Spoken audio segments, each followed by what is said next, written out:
Hi there, I'm Lee Bagshaw from Simmonds Stewart, and welcome to our VC term sheet deep dive, where we look through a typical term sheet that you might have presented to you if you're raising a financing round in Southeast Asia.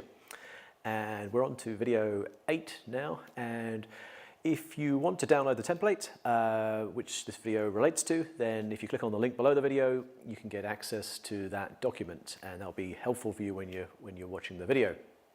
We've also got some resources on our website about capital raising generally in Southeast Asia at www.simmonsstewart.com.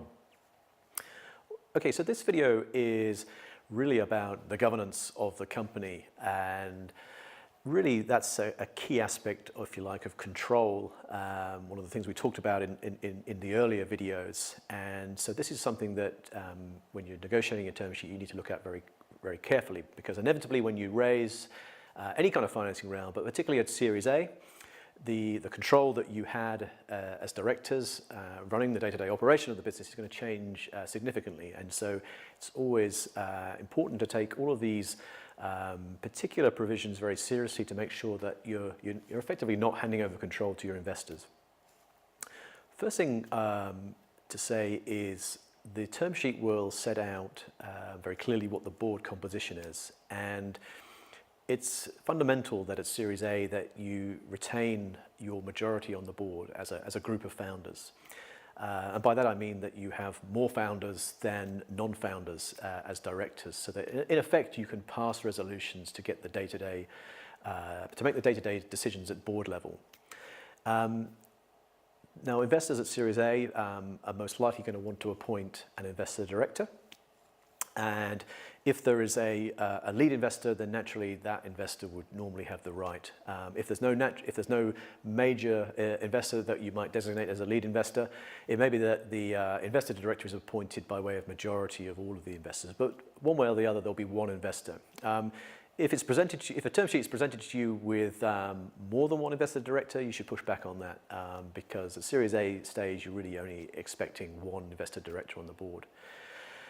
There may be something in the term sheet about appointing an independent director, and be careful that that doesn't potentially put you in a deadlocked board situation. And also bear in mind that independent directors often are brought on by the investors, and in our experience tend to vote more favourably alongside the investors. So in short, maintain control of the board by having sufficient founders. And of course, if you are a sole founder of your business, you may have to think about who else you could appoint to be on your board who's going to support you on day-to-day decision making.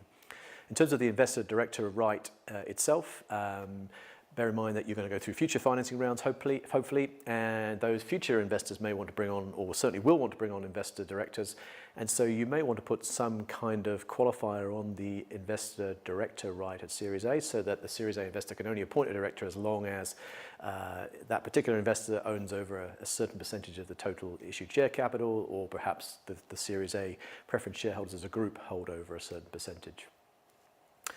Okay, so that's board composition. The other thing you'll probably see in the term sheet is a reference to indemnification of the investor director, and nothing really to worry about here. It's not necessarily adding additional rights, but it's pretty much standard that investor directors expect to be indemnified by the company for undertaking their role as a director of the company. And so very often on Southeast Asian deals, we see a separate indemnification agreement appended as a schedule to the shareholders agreement. That's not a problem. You just make sure your lawyer reviews it and it doesn't go beyond the normal scope.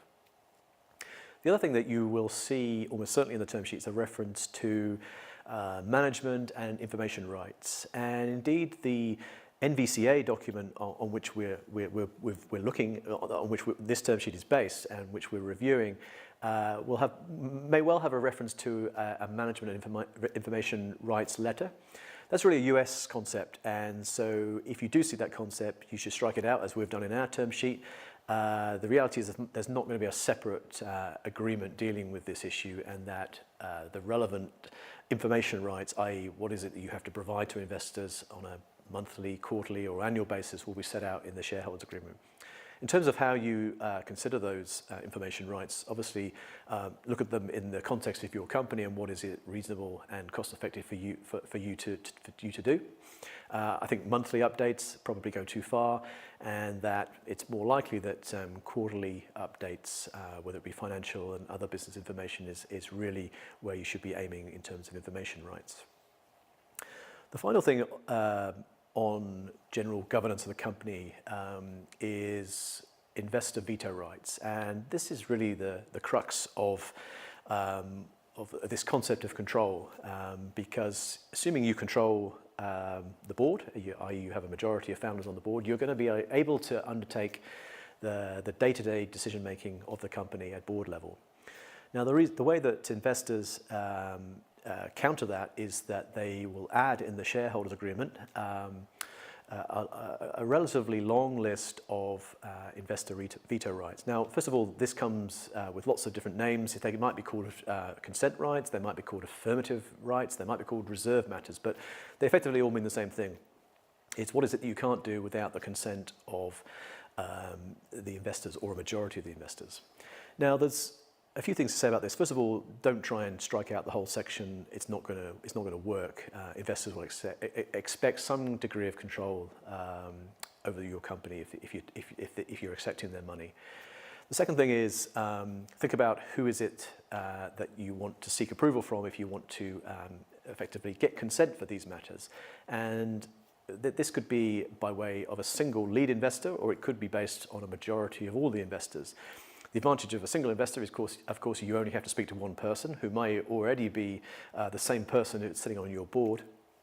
The disadvantage of that, of course, is you effectively have one person who has a veto right over a whole range of business decision matters governing your company. So some people may prefer to have that decision making or that consent approval process pushed towards more than one investor so that there's more of a balanced view.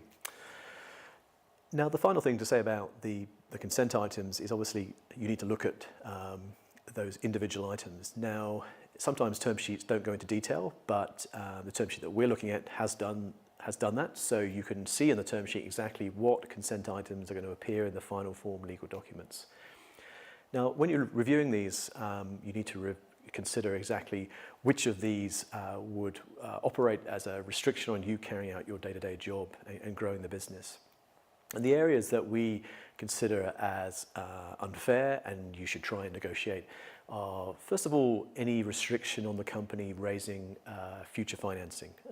We think that should be the decision of the board, and because investors have other rights, such as right of first refusal on future share transfers, we think it doesn't necessarily follow that they should also have an absolute veto on the company raising capital in the future. The second thing is things like hiring and firing.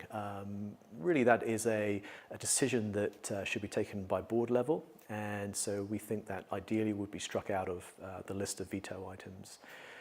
The other thing would be anything relating to the business plan and the budget. Again, really, that's something for the board, which of course the investor director will have input into when he sits around that board table.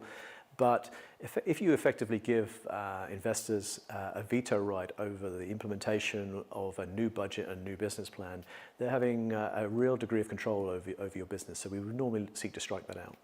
The other thing we'd look to do is to make sure that anything that's in the ordinary course of business is excluded as well. And you'll see that most of these lists of veto items contain things like incurring debt or capital expenditure. And so that's fairly reasonable, and you just want to make sure that the materiality thresholds are at a sensible level, so you haven't got to speak to your investor about every single thing.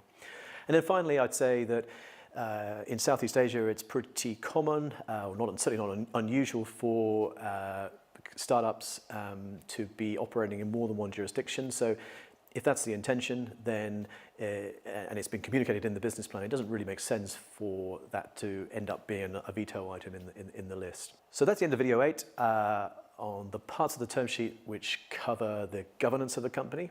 Thanks for joining our VC term sheet deep dive. If you want to keep up to date with future videos on the series, make sure that you click on the link below the video.